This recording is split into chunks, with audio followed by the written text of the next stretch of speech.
November 1942, the border between France and Spain. The altitude is 7,500 feet, snow is waist deep, and the temperature is lethal. Struggling through this white void is a small group of refugees.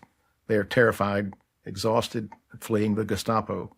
But one figure among them is suffering more than the rest. She's a tall, 36-year-old American woman. Her face is gray with fatigue.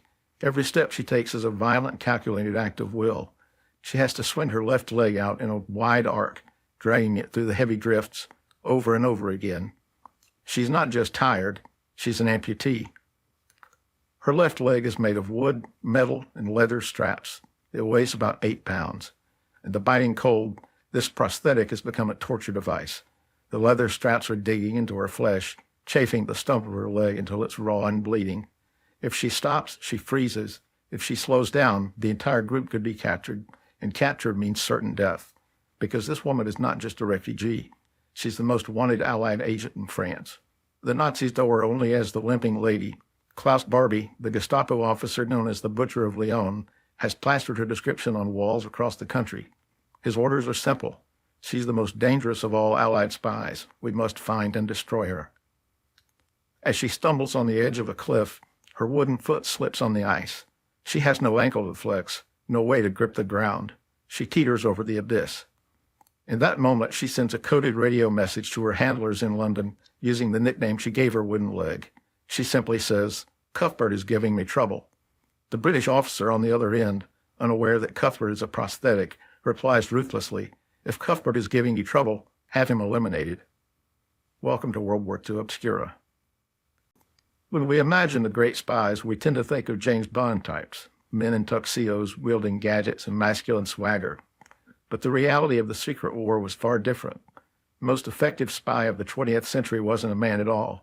She was a woman who was rejected by her own government, dismissed by the military, and ignored by history because she was deemed, quote, a woman of no importance. Her name was Virginia Hall, and her story reveals a controlling idea that defined the resistance, that in a world obsessed with perfection and power, your greatest weakness can become your ultimate camouflage. To understand the spy, we first have to understand the accident that should have ended her life. Virginia was born in Baltimore in 1906 into a life of privilege, but she was never satisfied with tea parties. Her educators called her capricious and cantankerous, a natural adventurer who wanted to be a diplomat. By 1932, she was working as a clerk at the American consulate in Turkey. One December afternoon, she went hunting in the marshes. It was a routine outing. As she climbed over a wire fence, her coat caught on a barb. She stumbled. Her shotgun slipped. She reached out to grab it, and her hand hit the trigger. The blast shattered her left foot. Gangrene set in immediately. To save her life, doctors had to amputate her leg below the knee. She named a new leg Cuthbert. It was a clunky, hollow piece of wood that required a complex harness just to stay attached.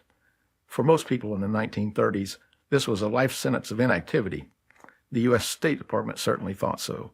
When she applied for the Foreign Service, they rejected her, citing a bureaucratic rule that prohibited the employment of anyone with an amputation. She was smart, capable, and spoke 5 languages, but to her government, she was an invalid. Then the world broke. When Hitler invaded France, Virginia didn't run away. She drove an ambulance for the French army until the surrender.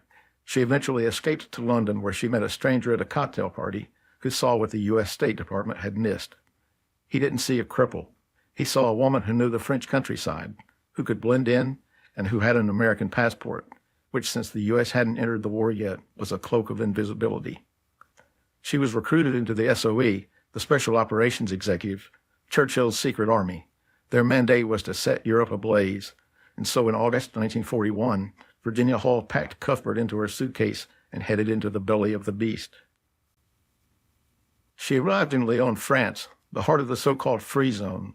But Lyon was a trap. It was crawling with Vichy police, Gestapo agents, and refugees. But Virginia's cover was perfect. She was Bridget Lecoultre, a stringer for the New York Post.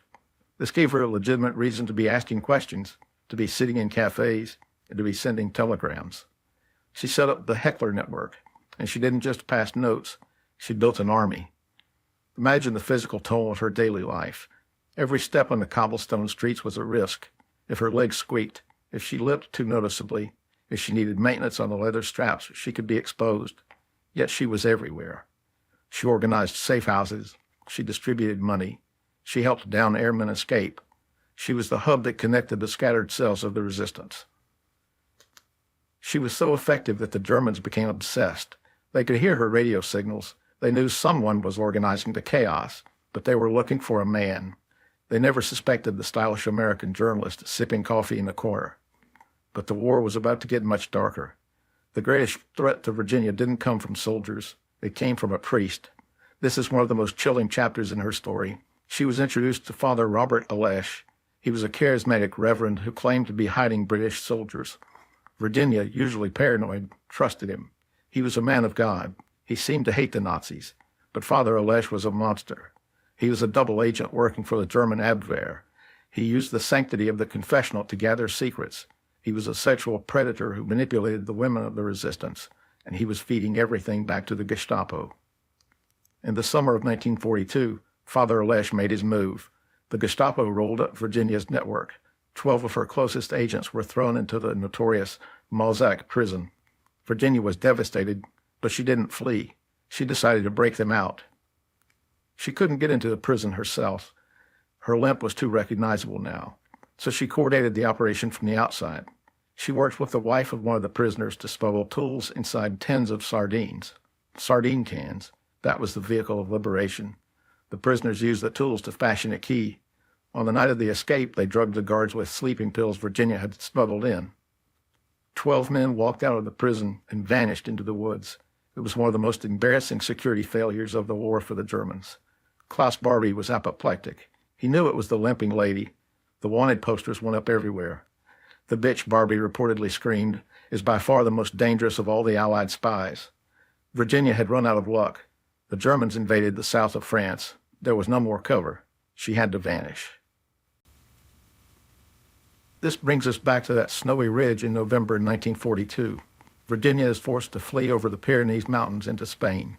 It's a 50-mile trek. The snow is fresh, and Cuthbert is failing her. To climb a mountain, you need ankle flexion to dig into the slope. Virginia had none. She had to drag her wooden leg up the mountain, step by agonizing step. The stump of her leg was covered in blisters that burst and bled into the wool of her socks.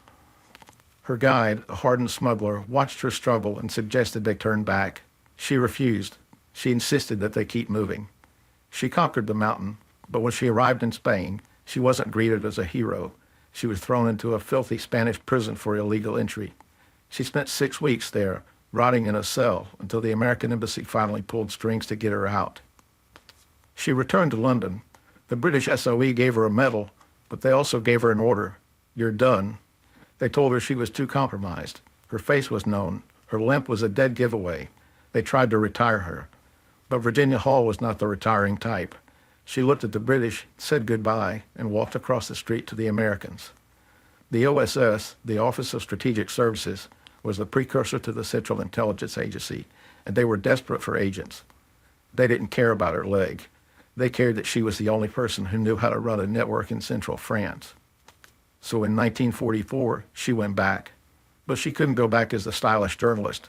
That woman, Brigitte Lecointre, was dead. To survive, Virginia Hall had to become someone else. She transformed herself into Marcelle Montagne, an elderly French peasant woman. She stopped washing her face to coarsen her skin. She wore layers of thick wool skirts to hide the outline of her wooden leg. She learned to walk in a shuffle, a sort of rolling gait that masked her limp. And then she did something truly horrific to ensure her cover held. She went to a London dentist and had him grind down her beautiful white American teeth until they looked like the jagged, neglected teeth of a French mountain woman. She parachuted back into France and lived in a barn.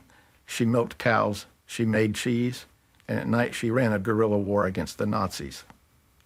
At this point, Virginia was no longer just a spy. She was a warlord. She commanded 3 battalions of French resistance, the Maquis, thousands of rough, violent men who called her the Madonna of the mountains. She mapped drop zones. She ordered the destruction of bridges. She called in airstrikes. In the weeks following D-Day, her units were responsible for killing over 150 German soldiers and capturing 500 more. She cut the supply lines the Nazis desperately needed to hold Normandy. Imagine the German soldiers in her village. They bought cheese from this old woman. They watched her shuffle down the road.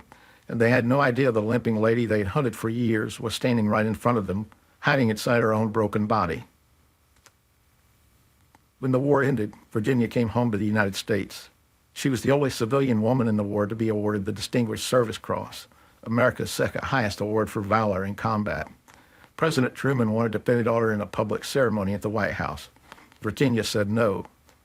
She insisted the ceremony be held in private. She told them, quote, she was still operational. She never wanted her face to appear in the papers. She joined the newly formed CIA, but the men who ran the agency in peacetime didn't know what to do with her. They saw a middle-aged woman with a wooden leg, so they put her behind a desk. They marginalized her. She had survived the Gestapo, but she couldn't survive the bureaucracy. She retired in 1966 and moved to a farm in Maryland. She raised poodles, she gardened, and she almost never spoke about the war. Virginia Hall died in 1982, largely unknown to the country she served. Her story was obscure for decades because she wanted it that way.